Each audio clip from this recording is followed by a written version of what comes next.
मेरे प्रिय आत्मन, आज मैं भारत के प्रसिद्ध नास्तिक दार्शनिक चारवाक और प्रसिद्ध अद्वैत वेदांती शंकराचार्य के सिद्धांत की व्याख्या करूंगा। दोनों के सिद्धांतों का समन्वय करूंगा। दोनों के सिद्धांतों में क्या अंतर है और क्या साम्य होना चाहिए, इसकी मैं चर्चा करूंगा।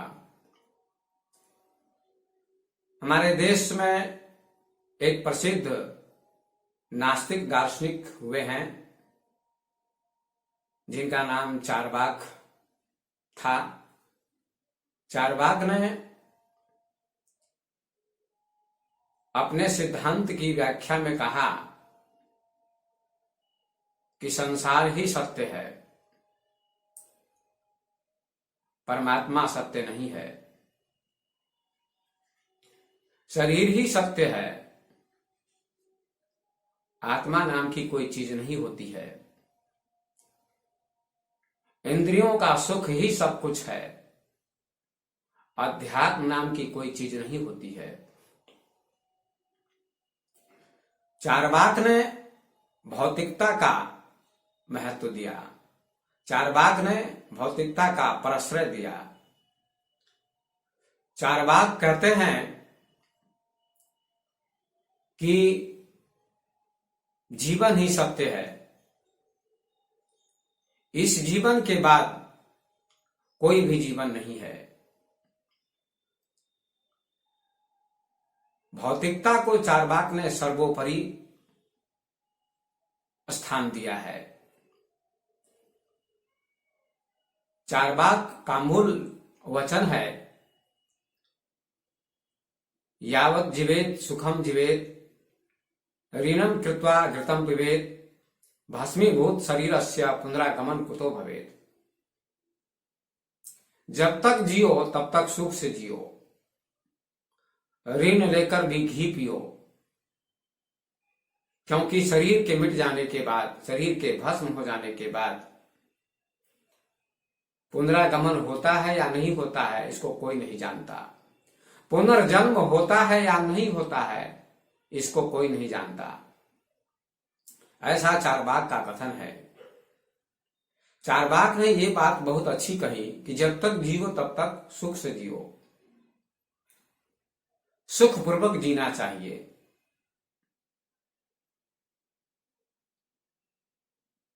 लेकिन चारवाक ने यह भी कहा कि ऋण लेकर घी पियो, और जिससे तुमने ऋण लिया है, कर्ज लिया है, उसको कर्ज चुकाने की कोई जरूरत नहीं है, क्योंकि मृत्यु के बाद व्यक्ति कहाँ जाता है, यह आत्मा है ही नहीं, तो पुनरागमन कैसे होगा, पुनर्जन्म कैसे होगा। इसलिए ऋण लेकर घी पियो, खाओ, और ऋण चुकाने की कोई जरूरत नहीं है। चारवाक का यह कथन पूर्ण नहीं है, अधूरा है। चारवाक का यह कथन तो सत्य है कि जब तक जियो तब तक सुख से जियो। ये बहुत अच्छा कहा चारवाक ने। सुखपूर्वक जीना चाहिए, आनंद पूर्वक जीना चाहिए, दुख पूर्वक नहीं जीना चाहिए, प्रसन्नता पूर्वक जीना चाहिए। लेकिन मृत्यु के बाद कुछ भी नहीं होता है। चारवाक का यह कथन असत्य है। कुछ अर्थों में चारवाक की बात सत्य प्रतीत होती है कि भौतिक जीवन तो दिखता है, लेकिन अध्यात्म नहीं दिखता है। शरीर तो दिखता है पर आत्मा नहीं दिखती है। फूल तो दिखाई पड़ता है पर सुगंध दिखाई नहीं पड़ती है। चार्वाक आत्मा की बात नहीं करते हैं, शरीर की बात करते हैं। शरीर को स्वस्थ रखो, खाओ पियो, मौज करो, इसके बाद कुछ भी नहीं होता है। चार्वाक ने बाहर की बात की, भीतर की बात नहीं की। चार्वाक ने भौतिकता का प्रश्रय दिया, भौतिकता का महत्व दिया, लेकिन अध्यात्मवाद का खंडन किया। चार्वाक का कथन है कि बाहर ही सब कुछ है, भीतर कुछ भी नहीं है। परिधि सब कुछ है, केंद्र कुछ भी नहीं है। धरती सब कुछ है, आकाश कुछ भी नहीं है। अर्थात भोग सब कुछ है, अध्यात्म कुछ भी नहीं है, योग कुछ भी नहीं है। इसलिए उन्होंने कहा है कि 4 तत्वों से सृष्टि की रचना हुई है। हवा, अग्नि, जल और पृथ्वी। आकाश का उन्होंने खंडन किया। इन 4 तत्वों के मेल से सृष्टि की रचना होती है, ऐसा चार्वाक का कथन है। उन्होंने तर्क दिया कि पान, चूना, कत्था और सुपारी, इन चारों के संयोग से लाल रंग की उत्पत्ति होती है। इसी प्रकार से इन 4 तत्वों के संयोग से सृष्टि की रचना होती है। इसलिए अध्यात्म को जानने की जरूरत नहीं है, योग को जानने की जरूरत नहीं है, परमात्मा को जानने की जरूरत नहीं है, भोग को समझने की जरूरत है, शरीर को स्वस्थ रखने की जरूरत है। चार्वाक ने परिधि की बात की, केंद्र की बात नहीं की। चार्वाक ने शरीर की बात की, आत्मा की बात नहीं की। चार्वाक ने बाहर का महत्व दिया, भीतर का महत्व नहीं दिया। चार्वाक ने एक का महत्व दिया, भौतिकता का महत्व दिया, लेकिन चार्वाक का यह सिद्धांत अधूरा है। जीवन में भीतर और बाहर दोनों की जरूरत पड़ती है। भीतर नहीं होगा तो बाहर भी नहीं होगा, बाहर नहीं होगा तो भीतर भी नहीं होगा। एक मकान बनता है तो दीवार बनती है, दीवार बाहर भी होती है, भीतर भी होती है। केवल दीवार बाहर ही नहीं होती है, भीतर भी होती है। दीवार की पूर्णता भीतर और बाहर से होती है। इसी प्रकार से जीवन में भौतिकता और आध्यात्मिकता का समन्वय होना चाहिए। केवल भौतिकता से ही जीवन नहीं चलेगा और केवल आध्यात्मिकता से ही जीवन की परिपूर्णता नहीं होगी। भौतिकता और आध्यात्मिकता दोनों का समन्वय होना चाहिए, तभी जीवन सार्थक होगा, जीवन की परिपूर्णता होगी। धरती है तभी आकाश का महत्व है, और आकाश है तभी धरती का महत्व है। शरीर है तभी आत्मा का महत्व है, आत्मा है तभी शरीर का महत्व है। शरीर नहीं होगा तो आत्मा कहां रहेगी, और आत्मा नहीं होगी तो शरीर का अस्तित्व मिट जाएगा। रात नहीं होगी तो दिन कैसे होगा, और दिन नहीं होगा तो रात कैसे होगी। दिन और रात एक दूसरे के विरोधी नहीं होते हैं, दिन और रात एक दूसरे के पूरक होते हैं। रात का होना भी उतना ही जरूरी है जितना दिन का होना जरूरी है। रात और दिन दोनों आवश्यक हैं। जैसे हमारे शरीर में 2 पैर हैं, व्यक्ति एक पैर से चल नहीं सकता, एक पैर से कठिनाई होगी, लेकिन प्रकृति ने 2 पैर दिए हैं, दोनों पैरों से व्यक्ति ठीक से चल पाता है। एक पैर भौतिकता है, दूसरा पैर आध्यात्मिकता है। एक पैर शरीर है, दूसरा पैर आत्मा है। दोनों की जरूरत होती है। एक से जीवन नहीं चलता, एक से सृष्टि नहीं चलती। केवल स्त्री ही हो संसार में तो सृष्टि नहीं होगी, केवल पुरुष ही हो संसार में तो सृष्टि नहीं होगी। स्त्री और पुरुष दोनों के संयोग से सृष्टि की रचना होती है। चारवाक कहते हैं केवल स्त्री ही स्त्री है, अर्थात एक का महत्व दिया। और अध्यात्म कहता है पुरुष ही पुरुष है, अर्थात एक का प्रश्रय देने से, एक का महत्व देने से सृष्टि की संपूर्णता नहीं होगी। स्त्री और पुरुष दोनों के संयोग से सृष्टि की संपूर्णता होती है, सृष्टि की रचना होती है, सृष्टि पूर्ण होती है। दोनों में से किसी एक के न होने से सृष्टि अधूरी रहेगी। इसलिए दोनों की आवश्यकता है। विज्ञान और अध्यात्म दोनों की जरूरत है।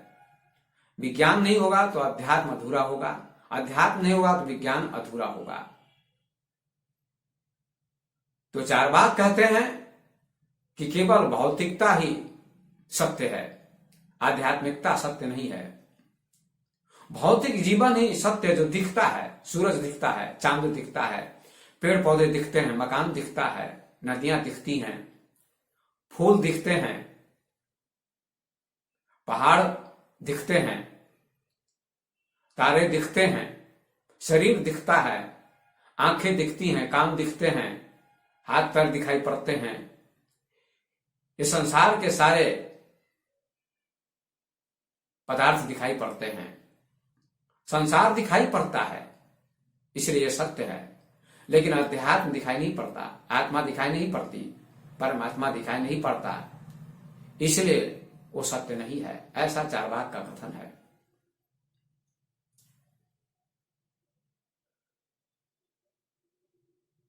लेकिन चारवाक का यह वक्तव्य, चारवाक का यह चिंतन अधूरा है। एक अर्थ में सही भी है, शरीर का स्वस्थ होना जरूरी है, भोग की भी जरूरत होती है। भोग के बिना योग की यात्रा नहीं हो सकती है, धरती के बिना आकाश की यात्रा नहीं हो सकती है, शरीर के बिना अध्यात्म का चिंतन नहीं हो सकता है, शरीर के बिना आत्मा की अनुभूति नहीं हो सकती है, क्योंकि शरीर साधन है और आत्मा साध्य है। भोग साधन है और योग साध्य है। सीढ़ी के बिना कोई छत पर नहीं जा सकता है। सीढ़ी क्या है? भोग है और छत योग है। सीढ़ी भौतिकता है, छत आध्यात्मिकता है। नींव और शिखर दोनों की जरूरत होनी चाहिए। नींव नहीं होगी तो दीवार नहीं होगी, छत नहीं होगी, शिखर नहीं होगा। इसलिए दोनों की जरूरत है।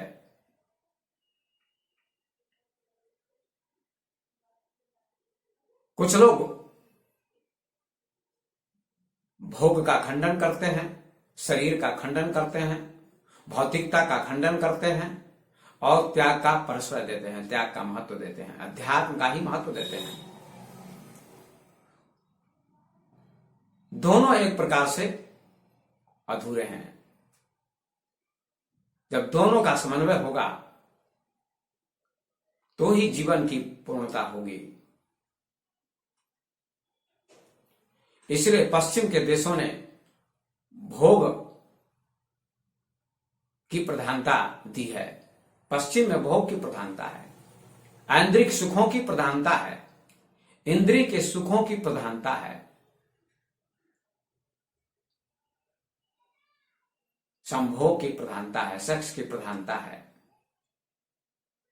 वहां समाधि की प्रधानता नहीं है, लेकिन भारत में समाधि की भी प्रधानता दी गई है, अध्यात्म की भी प्रधानता दी गई है।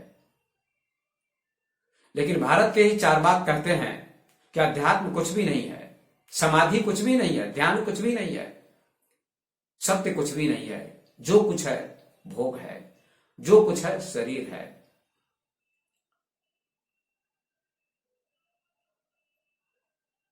तरह से चारवाक की बात सत्य है। कोई नदी में डुबकी लगाता है स्नान करने के लिए, तो डुबकी लगाना भी सत्य है। डुबकी लगाना भोग है, तो डुबकी लगाना भौतिकता है, लेकिन डुबकी लगा के उसी में डूब जाना सत्य नहीं है।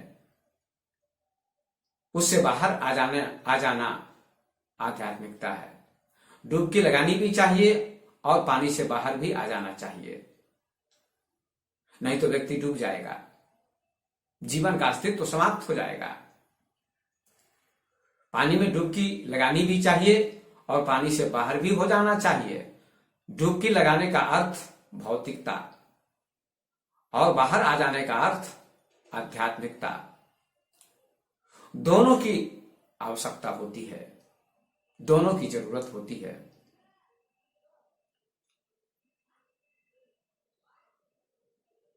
तो चारवाक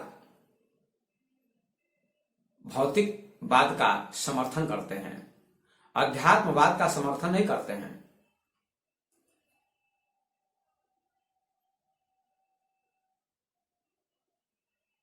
दूसरी तरफ हमारे देश में प्रसिद्ध दार्शनिक वेदांती शंकराचार्य हुए।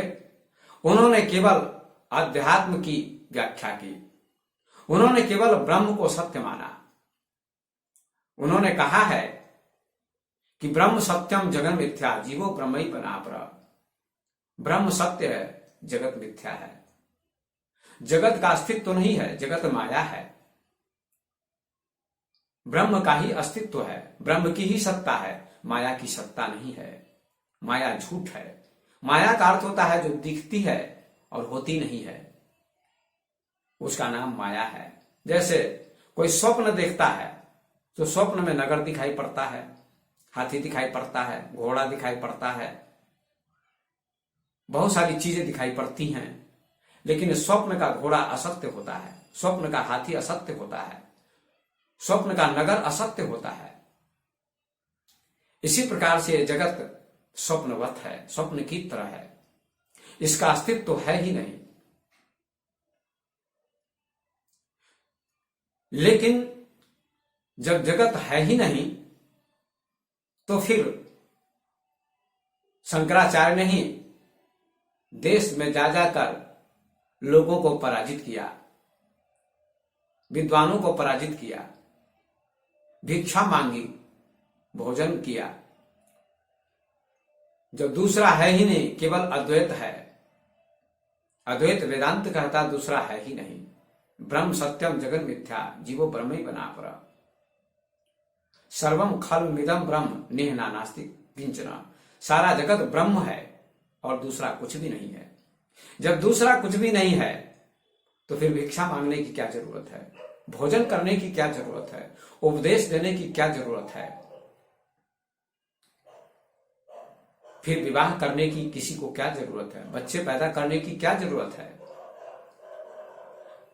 लेकिन शंकराचार्य का भी सिद्धांत अधूरा है। शंकराचार्य वेदांती तो होते, बड़े ज्ञानी तो थे, लेकिन उन्होंने जगत का अस्तित्व उड़ा दिया। अगर जगत नहीं होगा तो ब्रह्म की कल्पना कैसे हो सकती है। जगत है तभी ब्रह्म की व्याख्या होती है कि ब्रह्म है। जगत नहीं होगा तो ब्रह्म की व्याख्या कैसे हो सकती है। शरीर नहीं होगा तो आत्मा की व्याख्या कैसे हो सकती है। मन नहीं होगा तो सुख दुख का अनुभव कैसे हो सकता है। इसलिए शंकराचार्य जगत को माया कहते हैं। माया का अर्थ होता है कुछ भी नहीं। मां माने नहीं, या माने जो नहीं है उसका नाम माया है।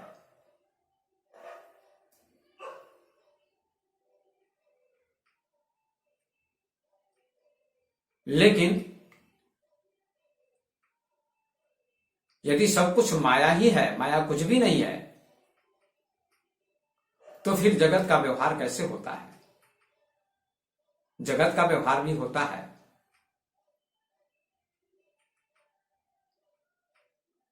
जगत दिखाई पड़ता है, इसलिए ब्रह्म की सत्ता को सिद्ध करने के लिए जगत की सत्ता को भी सिद्ध करना होगा।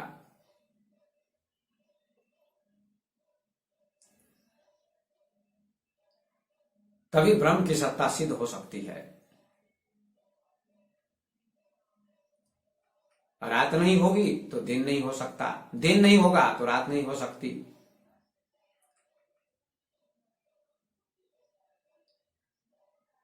सब कुछ माया ही है, तो फिर योग करने की क्या जरूरत है, सत्संग करने की क्या जरूरत है। जगत है ही नहीं तो फिर प्रवचन देने की क्या जरूरत है। इतना अधर्म क्यों है संसार में, इतना अत्याचार क्यों है संसार में, इतना युद्ध क्यों होता है, इतनी लड़ाई क्यों होती है, संघर्ष क्यों होता है। ब्रह्म में तो संघर्ष नहीं है, ब्रह्म में तो विवाद नहीं है, ब्रह्म में तो विकार नहीं है। ब्रह्म निर्विकार है तो जगत में तो विकार है। जगत में सुख भी है दुख भी है, दोनों हैं। ब्रह्म में न सुख है न दुख है। संसार में अधिक लोग दुखी हैं, बहुत कम लोग सुखी हैं। कोई बुद्ध, कोई महावीर, कोई नानक, कोई कबीर, अष्टावक्र, पतंजलि, गोरख, कपिल, कणाद, ऐसे लोग सुखी कहे जाते हैं। बाकी लोग तो दुखी ही दिखते हैं। ये दुखों का संसार ब्रह्म कैसे हो सकता है। तो ब्रह्म को भी स्वीकार करना चाहिए और जगत को भी स्वीकार करना चाहिए।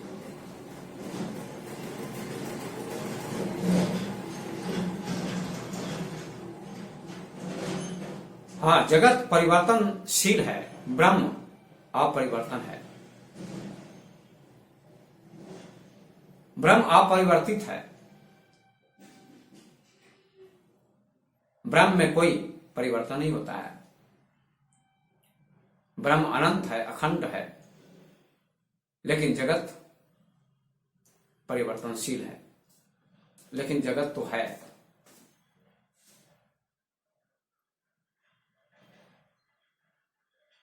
तो शंकराचार्य कहते हैं ये जगत माया है, ब्रह्म ही सत्य है। ऐसी उन्होंने घोषणा की है।